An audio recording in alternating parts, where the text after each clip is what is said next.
పెద్దలు నరేంద్ర మోడీ గారు.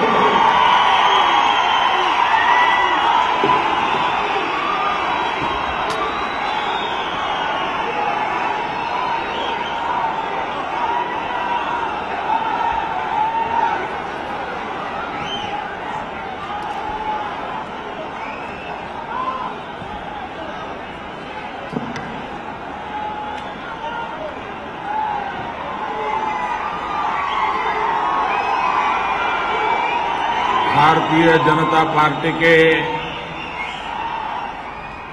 तेलंगाना प्रदेश के अध्यक्ष डॉक्टर के लक्ष्मण गारू, श्री वेंकैया नायडू गारू, श्री अनंत कुमार गारू, श्री सुरेश प्रभु गारू, श्री पीयूष गोयल गारू, श्री बंडारू दत्तात्रेय गारू, श्री हंसराज गारू, श्री मुरलीधर राव, श्री कृष्णादास जी, श्रीमान किशन रेड्डी गारू,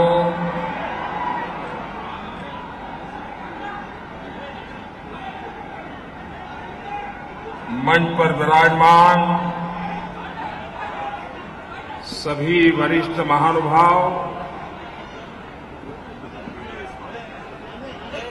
तेलंगाना सोदर सोदरी मणुन्नारा,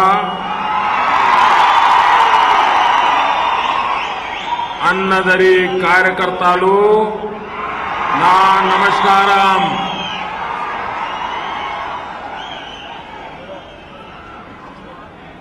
तेलंगाना को ना वंदनालू.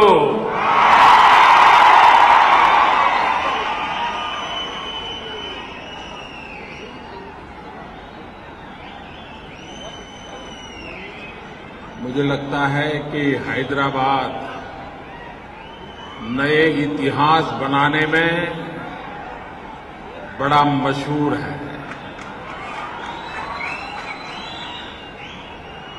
2013 में जब आपने मुझे बुलाया था तो यहां प्रवेश करने के लिए आपने टिकट रखा था. बिना टिकट को किसी को एंट्री नहीं थी. हिंदुस्तान के राजनीतिक जीवन की ये सबसे बड़ी घटना थी कि किसी राजनीतिक कार्यक्रम में आने के लिए कोई टिकट रखने की हिम्मत करे और लोग टिकट देकर के आए. ये अपने आप में एक नया इतिहास आपने बनाया था. और मैं कह सकता हूं उस समय तो मुझे प्रधानमंत्री पद का उम्मीदवार घोषित भी नहीं किया था, लेकिन हैदराबाद की इस एक घटना ने हिंदुस्तान के जो पॉलिटिकल विवेचक थे, कमेंटेटर थे, उनको भारतीय जनता पार्टी की तरफ नई दृष्टि से देखने के लिए मजबूर कर दिया था.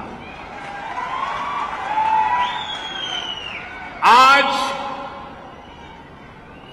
आपने एक नया इतिहास बनाया है. ये मेरे सामने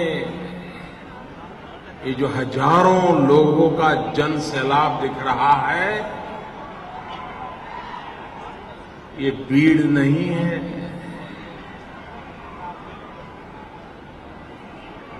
ये मतदाता सिर्फ नहीं है, ये भारतीय जनता पार्टी के बूथ के कार्यकर्ता यहां मौजूद हैं.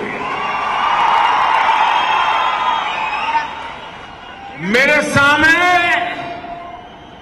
ये संगठन की शक्ति का नजारा है।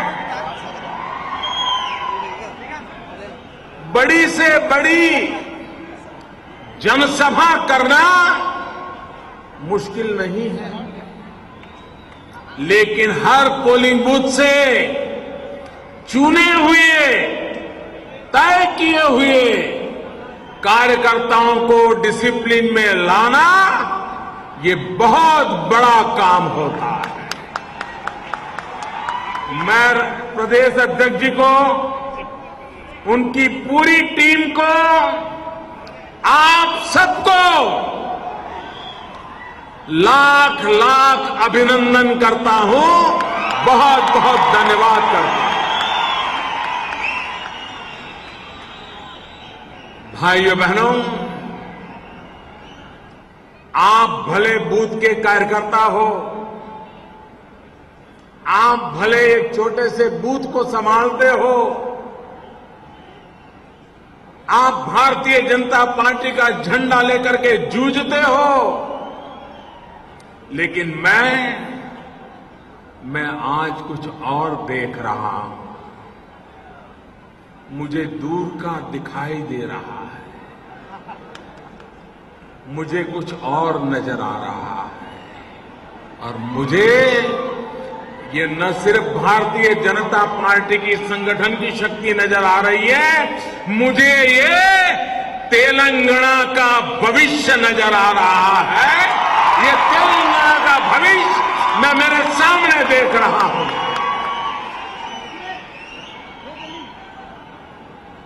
और मुझे विश्वास है कि जिन पॉलिटिकल पंडितों ने हैदराबाद के मेरी सभा, टिकट वाली सभा, उससे देश की राजनीति को नए सिरे से सोचना शुरू किया था, मैं आज उन पॉलिटिकल पंडितों को कह रहा हूं कि आप भी तेलंगाना के राजनीतिक भविष्य को नए सिरे से देखना शुरू कर दीजिए। आज तेलंगाना के उज्जवल भविष्य को भारतीय जनता पार्टी किस प्रकार से बनाएगी, किस प्रकार से संवारेगी, किस प्रकार से नई ऊंचाइयों पर ले जाएगी, इसका शिलान्यास हो रहा है, उसका शिलान्यास हो रहा है। आज 7 अगस्त है। हिंदुस्तान के इतिहास में 7 अगस्त का एक विशेष महत्व है।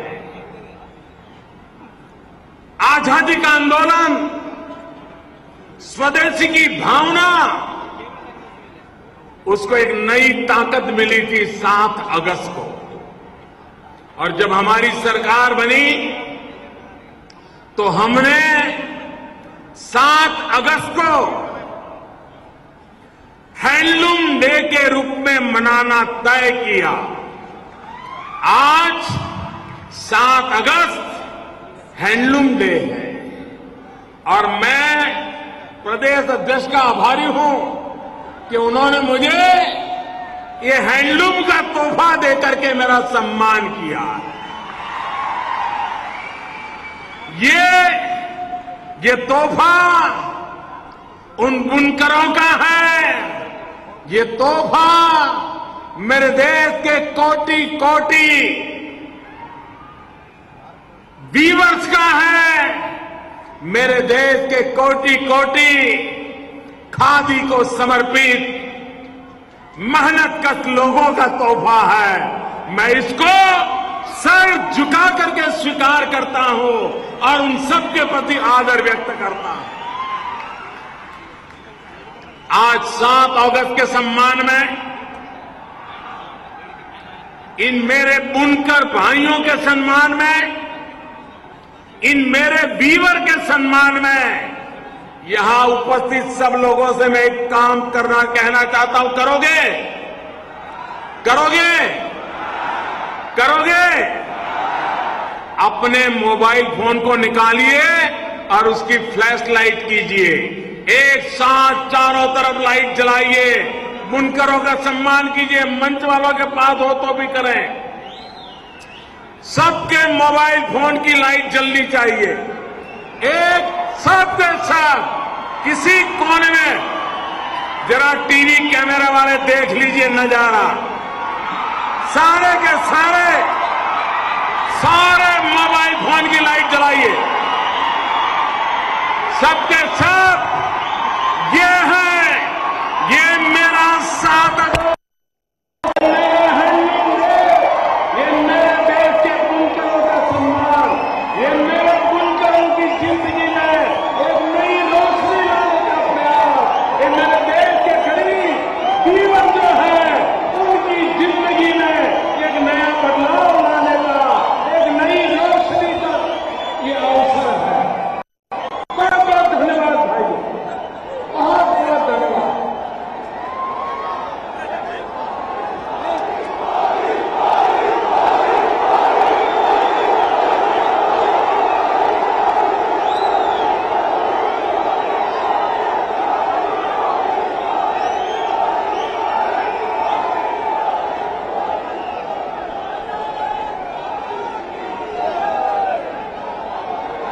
मेरे प्यारे तेलंगाना वासियों, आज आपने कमाल किया।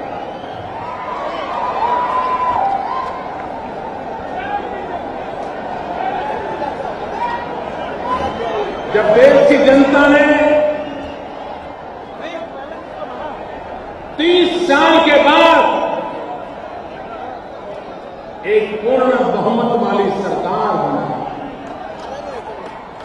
सारे पॉलिटिकल पंडित गलत सिद्ध हो गए। किसी ने सोचा नहीं कि भारतीय जनता पार्टी पूर्ण बहुमत के साथ दिल्ली में सरकार बना सकती। सरकारें पहले भी थी, लेकिन पहले सरकार एक हुआ करती थी, हाई कमांड कोई और हुआ करता था। आज दिल्ली में ऐसी सरकार बैठी है जिसका हाई कमांड 125 करोड़ हिंदुस्तानी है। मोदी का हाई कमांड मेरे सामने बैठा है। 125 करोड़ हिंदुस्तानी ये मेरे हाई कमांड है। उनकी इच्छा, उनकी आकांक्षा, उनका निर्देश ये मेरी सर आंखों पर है और सरकार उस बात को लेकर के हम चला रहे हैं। भाइयों बहनों, वो दिन याद कीजिए जब अखबार के हर पन्ने पर भ्रष्टाचार भ्रष्टाचार की ही बू आती थी। कोई भी टीवी चैनल चालू कर दीजिए, सबसे पहली खबर शुरू होती थी भ्रष्टाचार। भाइयों बहनों, 2 साल से भी ज्यादा समय बीत गया। मैं आज सर झुका करके मैं 125 करोड़ देशवासियों को नम्रतापूर्वक कहना चाहता हूं कि जिस भ्रष्टाचार के खिलाफ हमने लड़ाई छेड़ी है, 2 साल से अधिक समय हो गया, इस सरकार पर कोई दाग नहीं लगा है। मेरे भाइयों बहनों, कोई दाग। इतना ही नहीं, हमने व्यवस्थाओं को ऐसे विकसित किया जिस व्यवस्थाओं को विकसित करने के कारण जो बिचौलिए थे, जिनके कारण दिल्ली की 5 स्टार होटलें भरी रहती थी, सरकार की कॉरिडोर में हर 5वें कदम पर जिनका चेहरा नजर आता था, आज 2 साल हो गए, ढूंढने पर भी ये लोग नजर नहीं आ रहे हैं भाइयों, नजर नहीं।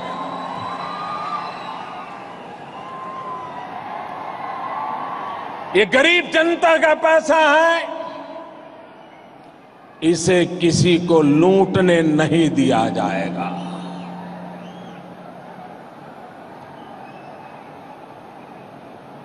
और ये देश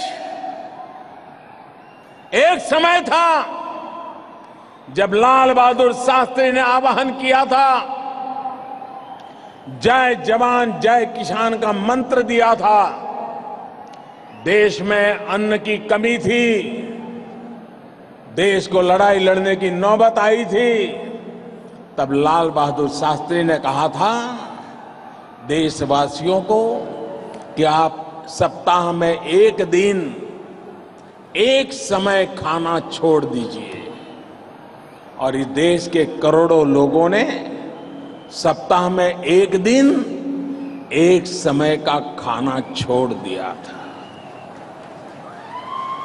ये मेरे देश की ताकत है, जो जमीन से जुड़ा होता है, जो जमीन से पनपा होता है, जो अपनों के बीच पला बड़ा होता है, वो जनता जनार्दन की ताकत को भली भांति जानता है, पहचानता है, महसूस करता है।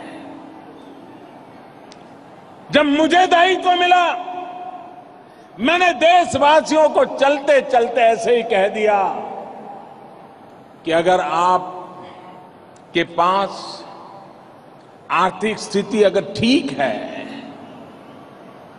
तो आपने गैस सिलेंडर की जो सब्सिडी मिलती है वो छोड़ देनी चाहिए। बस इतना ही कहा था। और मेरे देशवासियों का प्यार देखिए, मेरे देशवासियों की ताकत देखिए। 1.25 करोड़ से ज्यादा परिवारों ने गैस सब्सिडी छोड़ दी। मेरे भाइयों बहनों, ये इस देश की ताकत का परिचय है। हमारे देश के सामान्य मानवी की ताकत क्या है, इसका एहसास करवाता है। और जब जनता इतना प्यार देती है, इतना विश्वास बढ़ाती है, तो मुझे भी तो कुछ करने का मन ज्यादा ही हो जाता है, कुछ ज्यादा ही दौड़ने का मेरा मन कर जाता है। और हमने तय किया कि जो गैस की सब्सिडी लोगों ने छोड़ी है, ये गैस का कनेक्शन गरीब परिवारों को दिया जाएगा। भाइयों बहनों, याद करो, आज इस बात को आप समझ नहीं पाओगे, लेकिन मैं पुराना वो कुछ याद कराऊंगा तो आपको पता होगा। आज से 7 साल, 10 साल, 15 साल पहले का अखबार निकाल दीजिए। अखबार में खबरें क्या आती थी? सांसद को गैस कनेक्शन के लिए 25 कूपन मिलती थी, ताकि मेंबर ऑफ पार्लियामेंट अपने इलाके में 25 लोगों को ऑब्लाइज कर सके। 25 गैस कनेक्शन के लिए पार्लियामेंट के मेंबर का महत्व बढ़ जाता था। और कभी कभी खबरें ये भी आती थी कि कुछ पार्लियामेंट के मेंबर गैस कनेक्शन की कूपन काले बाजार में बेचते हैं, ऐसी खबरें आती थी। भाइयों बहनों, ये सरकार देखिए कि जिसने पिछले 1 साल में 3 करोड़ से ज्यादा गरीब परिवारों को गैस सिलेंडर का कनेक्शन दे दिया। भाइयों बहनों, आज भी हमारी गरीब माताएं लकड़ी का चूल्हा जला करके खाना पकाती है। और जब लकड़ी का चूल्हा जला करके खाना पकाती है तो पूरा कमरा धुएं से भर जाता है, छोटे बच्चे रोते हैं। और वैज्ञानिकों का कहना है कि जब मां घर में लकड़ी के जला करके, चूल्हा जला करके खाना पकाती है तो उसके शरीर में एक दिन में 400 सिगारेट जितना धुआं उसके शरीर में जाता है। आप मुझे बताइए, अगर 400 सिगरेट का धुआं मेरी गरीब मां के शरीर में जाएगा तो वो मां की तबीयत का क्या हाल होगा, उसके बच्चों का क्या हाल होगा, मेरे भारत के भविष्य का क्या होगा? किसी ने सोचा है? ये सरकार गरीबों के लिए है, ये सरकार दलित, पीड़ित, शोषित, वंचित, दबे हुए लोगों के लिए है। और हमने तय किया 5 करोड़ गरीब परिवारों को गैस का कनेक्शन दे दिया जाएगा। निर्णय कैसे होते हैं, बदलाव कैसे आता है? और हम पहले गैस की सब्सिडी रास्ते में ही कहीं हजम हो जाती थी। हमने जरा डायरेक्ट बेनिफिट ट्रांसफर स्कीम बनाई, सीधे जनधन अकाउंट में डालना शुरू किया। आपको हैरानी होगी, 3 करोड़ से ज्यादा ऐसे लोग निकले जो मौजूद ही नहीं है, लेकिन सिलेंडर की सब्सिडी जाती थी। हजारों करोड़ रुपया चोरी होता था। भाइयों बहनों, इसको हमने बचा लिया और गरीबों के काम के लिए लगा दिया। भ्रष्टाचार के खिलाफ ऐसे लड़ा जाता है। हम एलईडी बल्ब लगाने का अभियान चला रहे हैं। इस देश में कोई सरकार ऐसी नहीं आई होगी जिसने हर परिवार के जेब में 200 रुपया, 250 रुपया, 500 रुपया, 1000 रुपया, 2000 रुपया डाला होगा। हर परिवार में। गरीबों के लिए तो शायद कुछ सरकारें ऐसी योजना बना के कुछ बांट करके चुनाव जीत लिए होंगे, लेकिन हिंदुस्तान के सभी 25 करोड़ परिवार, 125 करोड़ जनसंख्या है, 25 करोड़ से करीब करीब ज्यादा परिवार है हमारे यहां। इन 25 करोड़ परिवारों के खाते में अपने आप 200, 250 रुपया, 500 रुपया, 1000 रुपया कैसे? एलईडी बल्ब लगाने से। अगर आप एलईडी बल्ब लगाओगे तो बिजली का बिल कम आएगा और हर परिवार में छोटे से कम लाइट उपयोग करता होगा तो 50 रुपया, ज्यादा उपयोग करता होगा 1000 रुपया। ये पैसों की बचत सामान्य मानवी के काम आ रही है और 1 रुपये का इधर उधर नहीं होता है, काम होता है। भाइयों बहनों, ये 15 अगस्त भारत की आजादी के 70 साल हो रहे हैं। आप सब कार्यकर्ताओं से मेरा आग्रह है, पूरे हिंदुस्तान में सभी सांसदों से मैंने आग्रह किया है कि आप 15 अगस्त के लेकर के आगे एक तिरंगा यात्रा निकालिए। 2 व्हीलर पर निकालिए, 4 व्हीलर पर नहीं। और 2 व्हीलर पर 8 फीट का डंडा और उस पर 2 फुट का झंडा लगाइए। भारत का तिरंगा झंडा लगाइए और अपने इलाके के उन सभी जगह पे जाइए जहां पर आजादी के जुड़ी हुई कोई न कोई घटना घटी हो, जिन्होंने आजादी के लिए बलिदान दिया हो, आजादी के लिए यातनाएं झेली हो। ऐसे स्थानों पर जाकर के फूल चढ़ाइए, नमन कीजिए और देश में आजादी का एक फिर से एक जश्न मनाया जाए, देश में एक नई चेतना जगाई जाए, ये प्रयास किया जाए। लेकिन मैं तेलंगाना के लोगों को एक और बात कहना चाहता हूं।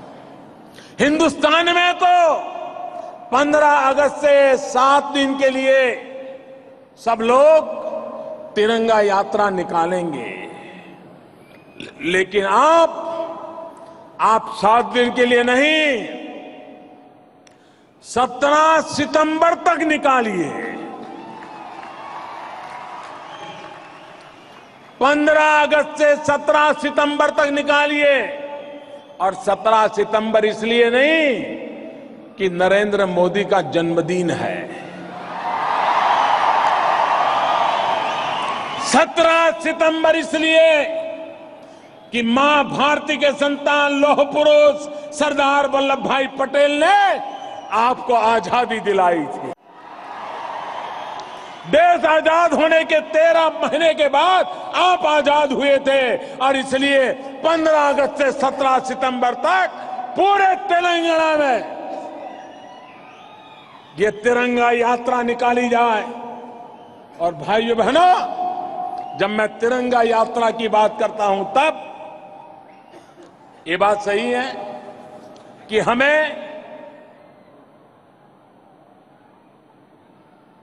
हम मेरे जैसे लोग जो आजादी के बाद पैदा हुए, हमें देश की आजादी के लिए मरने का सौभाग्य नहीं मिला। हमें देश की आजादी के लिए जेल में जवानी खपाने का सौभाग्य नहीं मिला। लेकिन मेरे प्यारे भाइयों बहनों, देश के लिए मरने के लिए मौका भले न मिला हो, लेकिन हम सबको देश के लिए जीने का मौका मिला है। देश के लिए जी करके दिखाना चाहिए। ये तिरंगा यात्रा देश के लिए जीने की प्रेरणा देने वाली हो। और जब मैं तिरंगा कहता हूं तो हमारे तिरंगे झंडे में 3 रंग है, केसरिया, सफेद, ग्रीन और उसमें ब्लू चक्र है। भाइयों बहनों, सैफ्रॉन कलर है, सैफ्रॉन।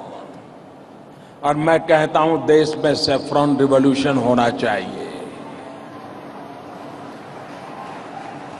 और जब मैं सैफ्रॉन रिवॉल्यूशन की बात करता हूं तो कुछ लोगों के कान खड़े हो जाते हैं,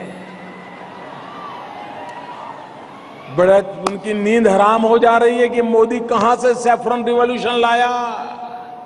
भाइयों बहनों, सैफ्रॉन रिवॉल्यूशन ये ऊर्जा का रंग है। देश में ऊर्जा की क्रांति चाहिए, सोलर एनर्जी चाहिए, हर गांव में बिजली पहुंचनी चाहिए, 24 घंटों बिजली पहुंचे उस दिशा में काम होना चाहिए। देश ऊर्जावान बनना चाहिए। इसलिए मैं सैफ्रॉन रिवॉल्यूशन की बात करता हूं। दूसरा, व्हाइट रिवॉल्यूशन होना चाहिए, श्वेत क्रांति। हमारे कैटल ये हमारी वेल्थ है। दूध उत्पादन, हमारे पशु, प्रति पशु दूध का उत्पादन कैसे बढ़े। कॉटन, कॉटन का उत्पादन उत्तम कैसे हो। चीनी, उत्तम चीनी दुनिया के बाजार में कैसे पहुंचाए। एक श्वेत क्रांति, श्वेत क्रांति का माहौल बने। और तीसरा, सेकंड ग्रीन रिवॉल्यूशन। हमारा ग्रीन कलर हमें संदेश देता है सेकंड ग्रीन रिवॉल्यूशन आएगा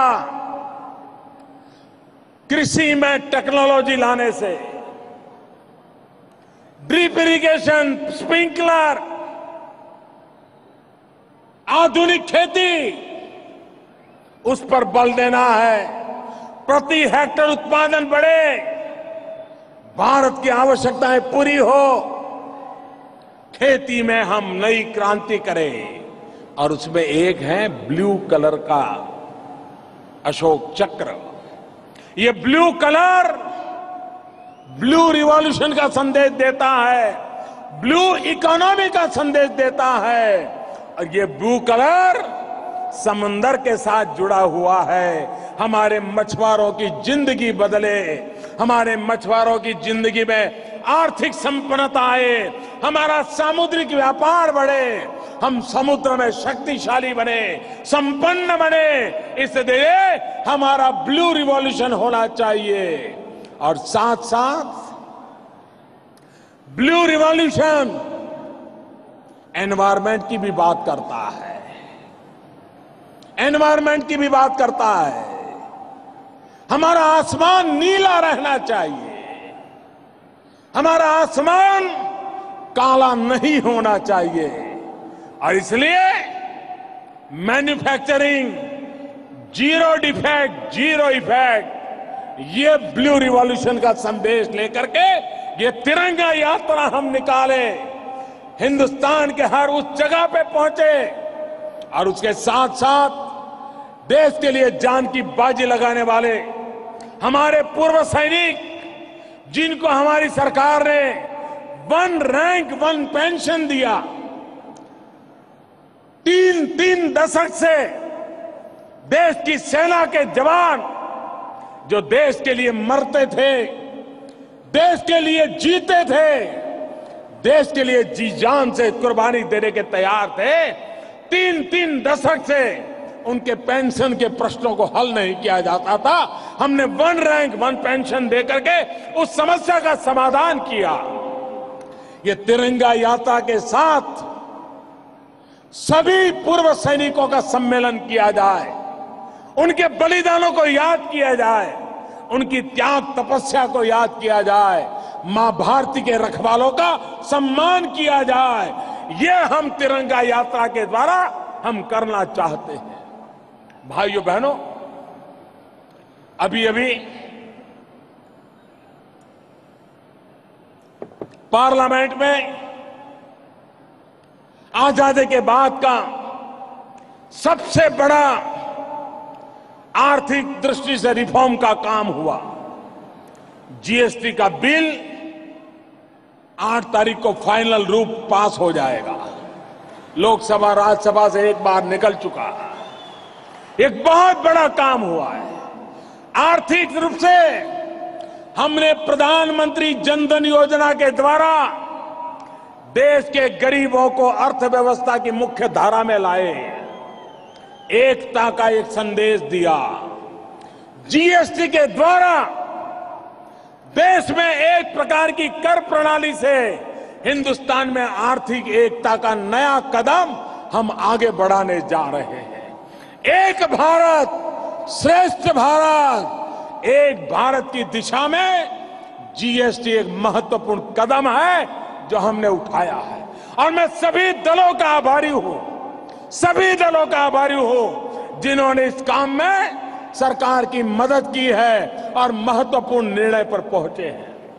लेकिन भाइयों बहनों, देश को प्रगति करनी है तो शांति, एकता, सद्भावना, इस मूल मंत्र को हम कभी भी नजरअंदाज नहीं कर सकते।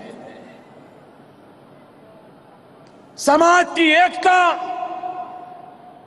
राष्ट्र के विकास की मुख्य धारा होती है, मुख्य शक्ति होती है।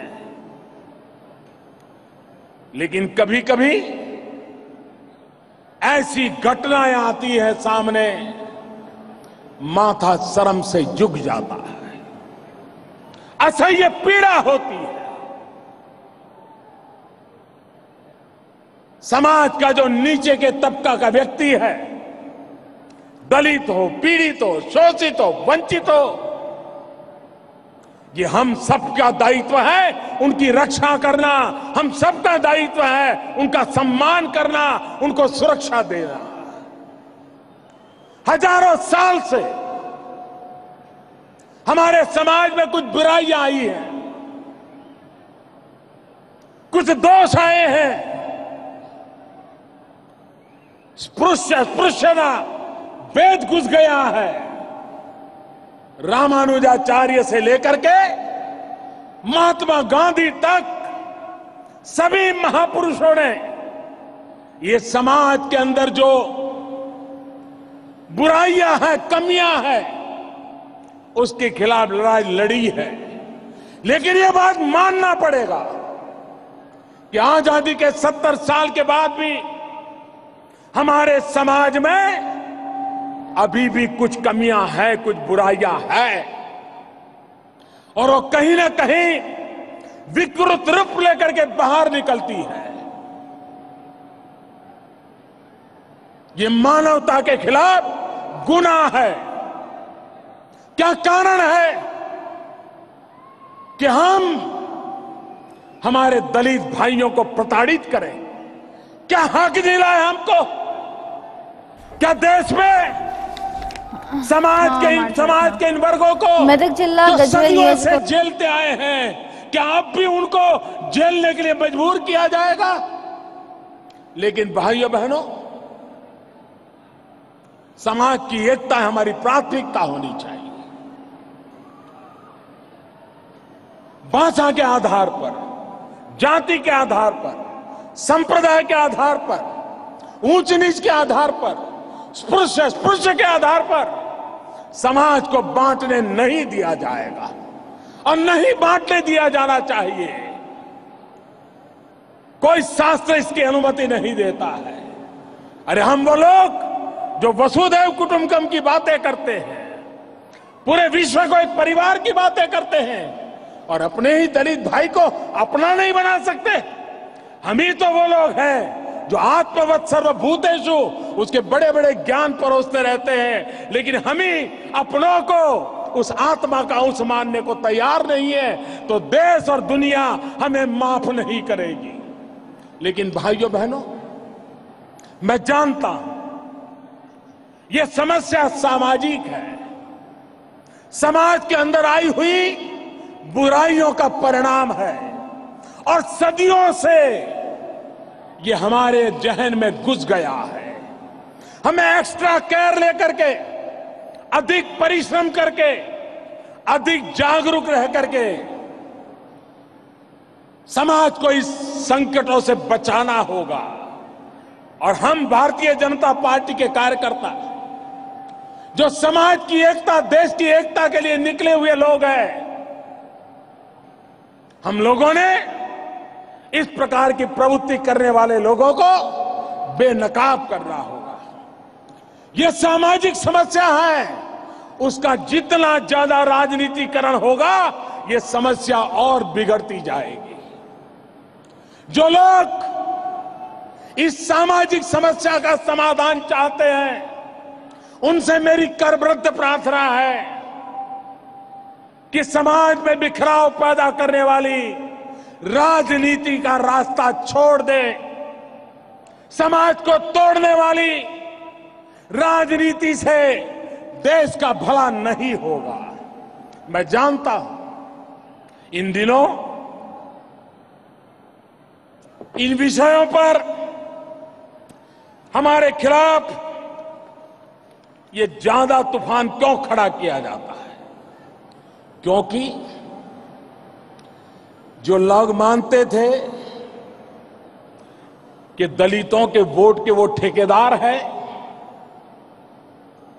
दलित समाज उनके कब्जे में है, पिछले 2 साल के हमारे कार्यकाल ने एक के बाद एक हमने जो कदम उठाए, उससे उनको लगा कि दलित समाज के पास भारतीय जनता पार्टी की सच्ची बातें अगर पहुंचेगी, भारतीय जनता पार्टी की सरकार, एनडीए की सरकार, मोदी सरकार जो काम कर रही है, ये बातें अगर दलितों को गले उतर गई तो फिर आने वाले 50 साल तक इस पार्टी को कोई हटा नहीं पाएगा और हमारी ये तोड़ने वाली राजनीति बंद हो जाएगी।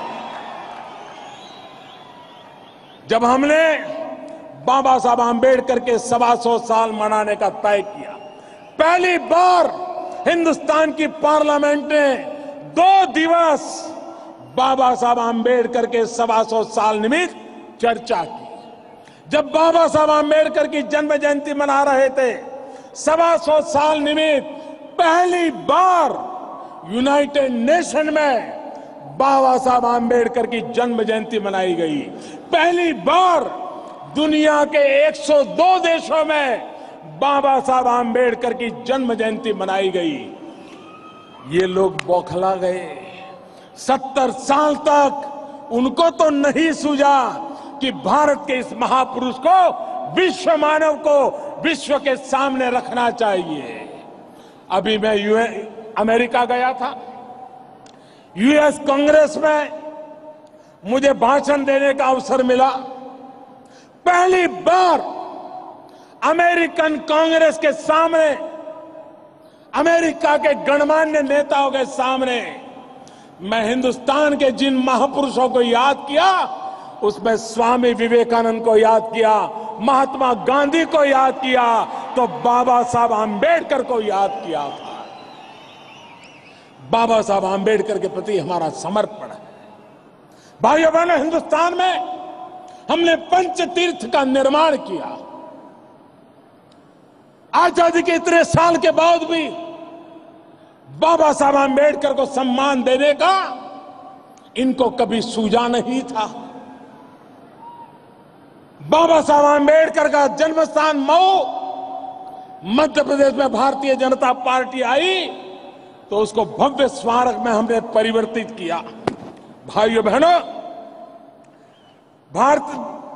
बाबा साहब आम्बेडकर ने लंदन में जहां शिक्षा पाई थी और जिस मकान में वो रहते थे, वो मकान बिक रहा था।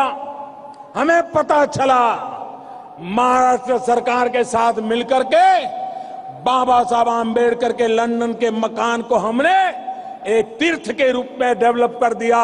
उसको आज भारत सरकार ने, महाराष्ट्र सरकार ने ले लिया और वहां हिंदुस्तान का कोई भी नौजवान जाएगा, बाबा साहब आम्बेडकर कैसे रहते थे, पढ़ते थे, ये देखेगा और एक नई प्रेरणा लेकर के आएगा। मुंबई में जहां बाबा साहब आम्बेडकर का अंतिम संस्कार हुआ था, कई सालों से मेरे दलित भाइयों बहनों की मांग थी कि वहां पर बाबा साहब आम्बेडकर का एक स्मारक बने। इंदू मिल की जगह थी। कितनी कीमत क्यों न हो, कोई कीमत बाबा साहब आम्बेडकर के जीवन से बड़ी नहीं हो सकती है। लेकिन एक भी सरकार तैयार नहीं हुई। हमारी सरकार आई, हमने वो इंदू मिल की जमीन बाबा साहब आम्बेडकर का भव्य स्मारक बनाने के लिए लगा दी। और मैं आपको कहता हूं, हिंदुस्तान में कभी भी किसी ने कल्पना नहीं की होगी ऐसा भव्य स्मारक बाबा साहब आम्बेडकर का मुंबई में बनने वाला है। हमने दिल्ली में डॉक्टर बाबा साहब आम्बेडकर के स्मारक के लिए एक बहुत बड़ी योजना बनाई है, एक बहुत बड़ी व्यवस्था खड़ी की। काम चल रहा है, कई वर्षों से लटका पड़ा था। बाबा साहब आम्बेडकर ने जहां पर अंतिम श्वास लिए थे, उस मकान को बाबा साहब के स्मारक के रूप में निर्माण करना था। अटल जी की सरकार ने निर्णय किया था। बाद में जो सरकारें आई, उन्होंने उसको डिब्बे में डाल दिया। हमने आकर के फिर से निकाला और उसका भी हम एक भव्य स्मारक बना रहे हैं। ये पंचतीर्थ सिर्फ और सिर्फ भारतीय जनता पार्टी की सरकार ने बनाए, भारतीय जनता पार्टी के नेतृत्व में बने। और इसके कारण दलितों का ठेका लेकर के चलने वाले कुछ लोग बौखला गए हैं और दलितों को किसी भी प्रकार से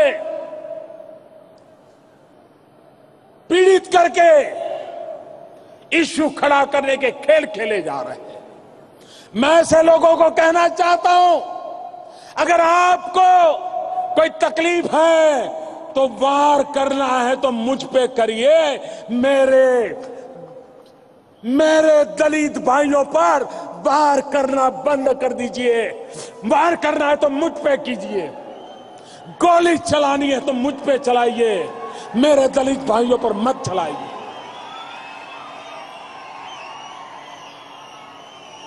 ये खेल बंद होना चाहिए।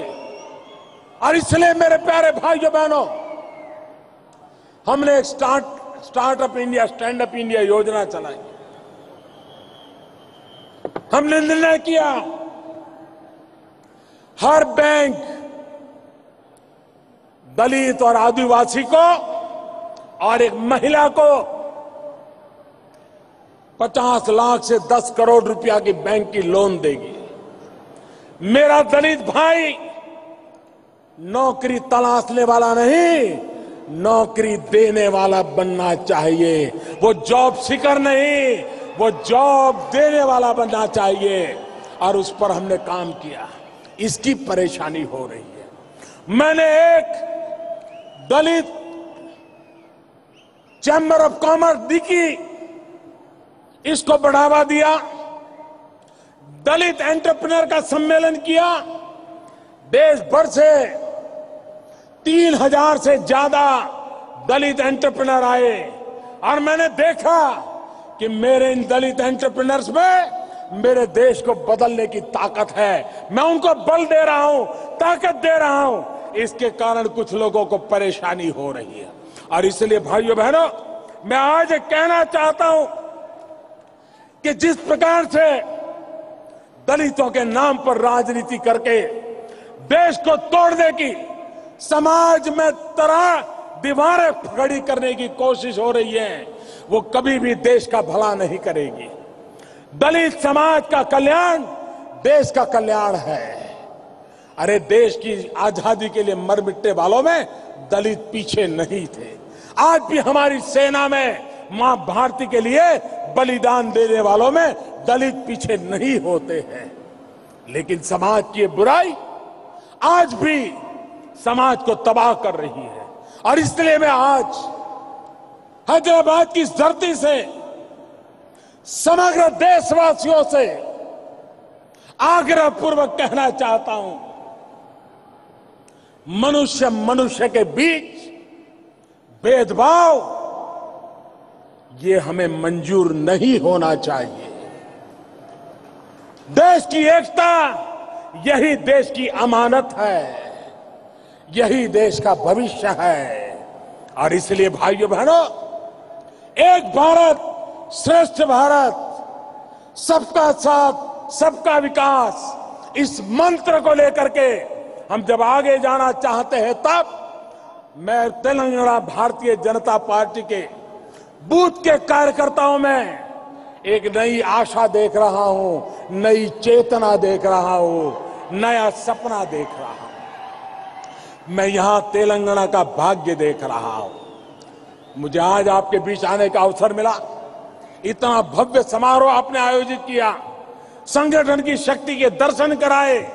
मैं आपका हृदय से बहुत बहुत आभार व्यक्त करता हूं। और फिर एक बार तेलंगाना भारतीय जनता पार्टी के अध्यक्ष, उनकी टीम और तेलंगाना भारतीय जनता पार्टी के हजारों कार्यकर्ता, लाखों कार्यकर्ता, बहुत बहुत बधाई देता हूं।